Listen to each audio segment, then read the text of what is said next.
Colin Watrin. As Dean Broda mentioned, I am the Assistant Dean for Administration with the School of Law. And I've been fortunate to work at the law school for about 8 years in a variety of different roles. And as Dean Broda mentioned, one of them was as the inaugural director of the MBA-JD program. So when this program was first coming into formation, I was very lucky to be one of the people to help bring that idea to life. And maybe I'll start with just a small bit of history prior to that. So the Seattle University School of Law, before the MBA-JD program, had what we would refer to as kind of the classic evening law school, where people would come to campus usually 3 or 4 nights a week after work from 6 to 9 or 6 to 10 p.m. and take classes. And usually that was kind of your part-time evening model of things. And we've been doing that for years and years and years. And so I usually start with that to show that we're not new to this concept of part-time legal education or what it means to be a student who is going back to school maybe a little bit later in life, who is balancing work responsibilities, who is balancing family obligations, often both work and family obligations together, life transitions that happen while you're in school, whether that be adding to your family or other things. And so I start there because part of the foundation and philosophy of where the MBA-JD program came from was the idea that we needed to modernize our evening program. We were realizing that over time, the number of students who actually could drive to Seattle after work and make it through traffic and commitments and other things, that number was getting smaller and smaller over the years. And we realized with the potential of new technology and hybrid education, we could kind of flip that on its head and actually expand access out in different ways so that you didn't have to live within the city limits, essentially, to be able to drive to campus. Or you didn't have to spend 4 hours a day driving to get to school, which some of our students were doing. It's multiple days a week. And so several years ago, now we're going into we're finishing up our 3rd year of the MBA-JD program. So our first cohort of students actually will be graduating from this program next year. We're very excited about that. And I'll kind of go into what the format of this new program is. So the change from the evening program to the MBA-JD program involved moving those classes that would happen a couple nights a week into an online format. So traditionally, where students would come to campus maybe 3 or 4 nights a week, we now have transitioned those to an online format. So students will instead attend class on Zoom, or we use Zoom for our classroom teaching, still would be 3 nights a week often, and in those evening hours. So we do Seattle time, usually starting at 6 o'clock for you all. That would be 5 p.m. And it usually would have 1 class in the evening in that context, occasionally 2 classes in the evening. So we'd have a couple hours a week of your online, we're back in action, okay, good. Of your online synchronous classes. So that is live interaction with your faculty and with your classmates on a platform like Zoom, which I imagine most of us are now familiar with using those types of tools in work and other settings.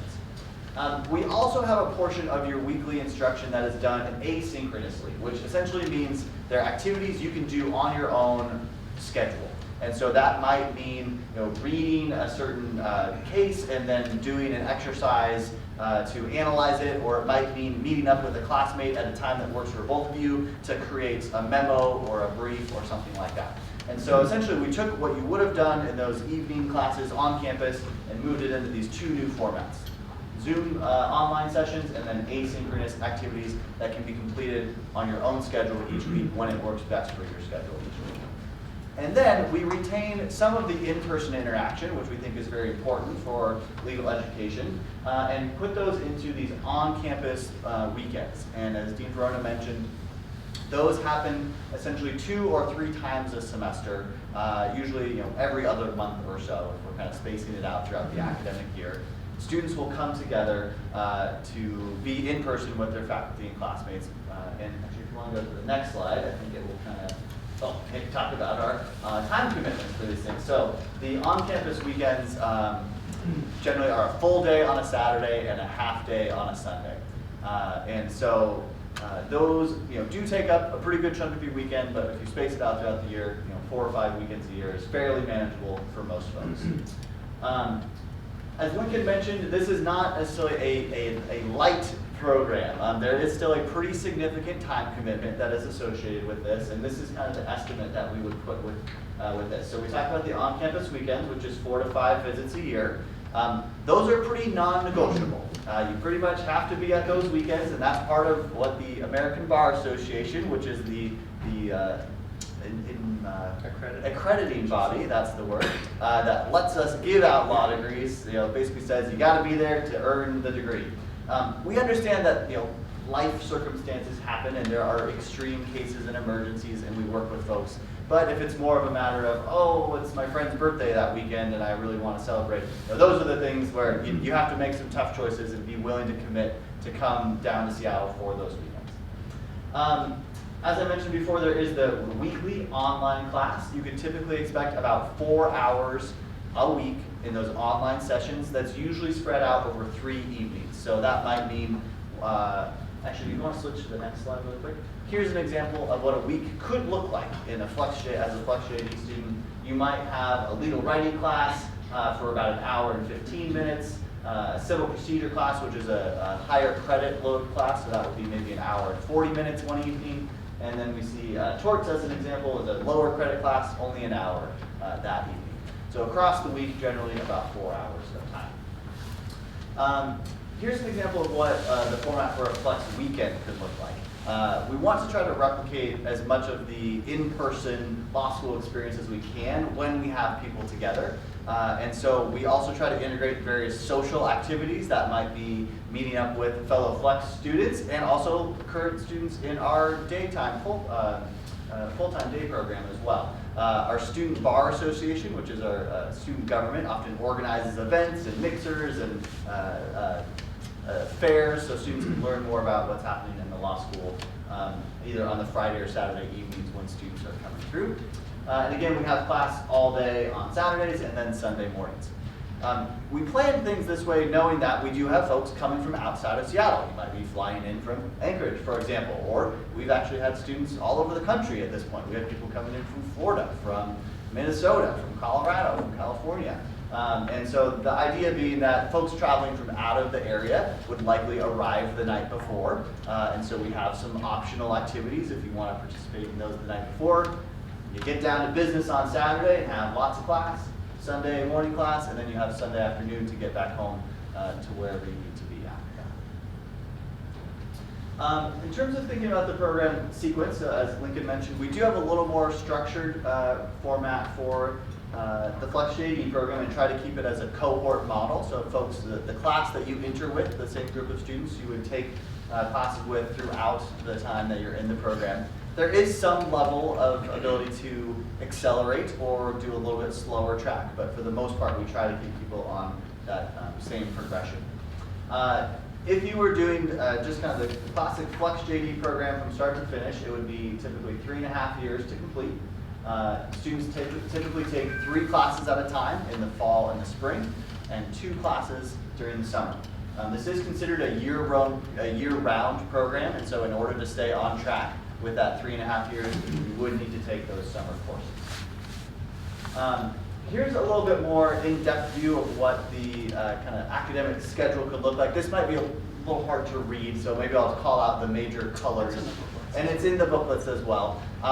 And I put that up there with the colors to kind of emphasize. So that kind of, I'd call it an orange, maybe even salmon color. That represents all of our required classes. And you'll see kind of for the first 2 years of the program, that's when we kind of fit in all of the required coursework. Those are the ones you're going to take really in the cohort model with all of the same students and get you through those. After you complete the first 2 years of the program, there's more opportunity for electives and more what we call experiential learning opportunities. And so experiential learning would be things what we call externships, which could be where you get placed with a local organization. It could be here in Anchorage, where you're doing legal work under the supervision of an attorney and earning credit for that experience. So that could be with a state government or one of the courts. a tribal organization, for example. Those could all be opportunities to work and get experience and get experiential learning credit. Obviously, one of the advantages of this dual program is that we can share some of the credits in between. And so we can transfer a portion of the credits from the MBA program to complete electives in the JD program, which can shorten up the number of credits you need to complete the JD. There's essentially kind of two ways you could approach that. One would be that you could speed up your time to finish the program, because essentially you have less credits to finish. And so you could probably shave off one semester of time. Another option would be to kind of take a little bit lighter course load at a few points throughout the time in the program and say, maybe I've got a really busy time for my family right now, or a really busy time in my work, and I want to maybe only take 2 classes at a time instead of 3. And because you've already saved up a few, or I shouldn't say saved, you've already earned some credits from the MBA program, you can cash those in at a few strategic points if it might lighten your load a little bit throughout the focus program. Do you want to chat a little bit about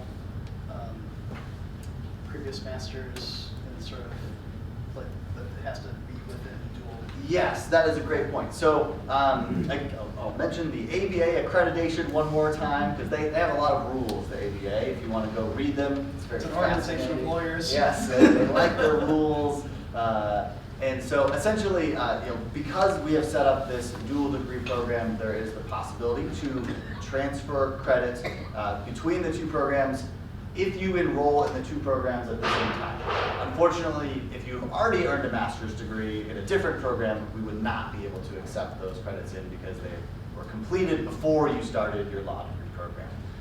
And I'll get a little bit next into the admissions process, but one of the key ways that we make this work is that essentially when you apply to the dual program, we encourage you to apply both programs at the same time. And what we would do, there's that application process.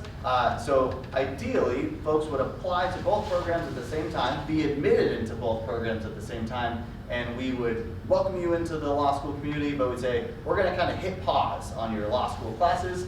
You're going to go and work with Lincoln and the wonderful folks on the MBA program for a while, and then once you've hit the credit threshold for the MBA program, then we'll kind of reactivate your student status with the law school and keep you moving through the JD program in that process. So that's kind of the sequencing of things. In terms of the admissions and application process, we have a few different requirements. One of the things that we do require is a standardized test, which would be either the law school admissions test, referred to as the LSAT, or the GRE. Those are both options. There's actually a few new options, one called the JD Next, which actually just came out in the last year. We probably need to update our slides for a few things. That's kind of a new pioneering program that is another test option for law school admissions.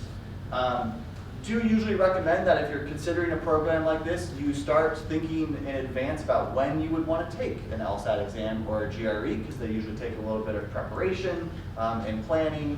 The GRE is offered on a very flexible basis. The law school admissions test, however, is only offered, I think, 6 times per year, so essentially every 2 months or so.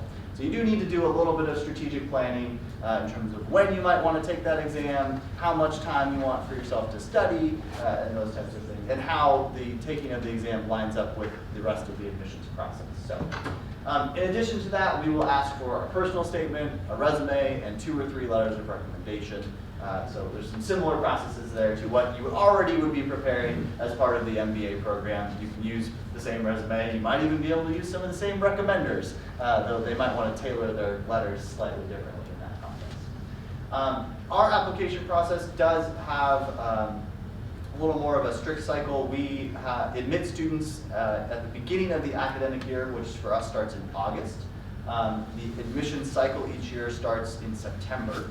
And we have a priority deadline of March 1st. We do accept applications after March 1st through the summer, but it's strongly encouraged that you get materials in by then in order to have the best chance of admission for that next coming summer. Applying early is best. Applying early is best, yes.